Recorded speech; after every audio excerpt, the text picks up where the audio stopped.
आज आपण बघणार आहोत थालीपीठाची भाजीनी कशी बनवायची। चला तर मग सुरुवात करूया।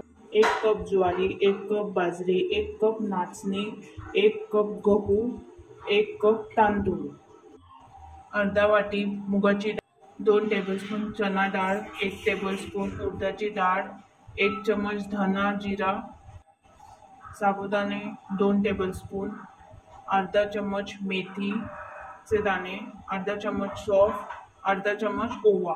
आता एका पॅन मध्ये सगळे धान्य एक एक करून टाकायचे आणि खरपूस अशी मंद आचेवर 15 ते 20 मिनिटं भाजून घ्यायची। गॅसचा फ्लेम लो ठेवायचा, नाहीतर काही धान्य करपतील, काही कच्चे राहतील, म्हणून मंद आचेवर भाजायचं। थोडा वेळ लागतो पण छान असं खरपूस भाजून होतं।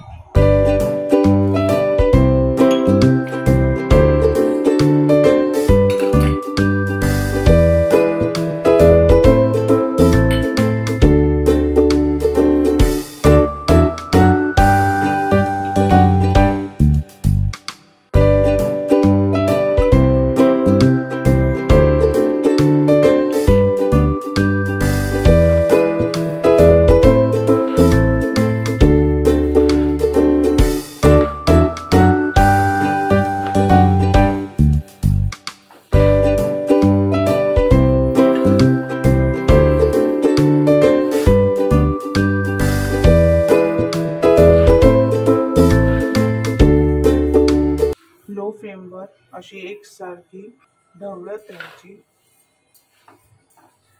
मस्त अशी खरपूस एकसारखी भाजली गेली आहे। आता गॅस बंद करायचा आणि आता ही भाजणी आपण थंड करूया। आता आपली भाजणी थंडगार झाली आहे। आता आपण याला दळून आणूया। तर मग लाईक, शेअर, सबस्क्राइब करायला विसरू नका। चलो बाय बाय, टेक केअर।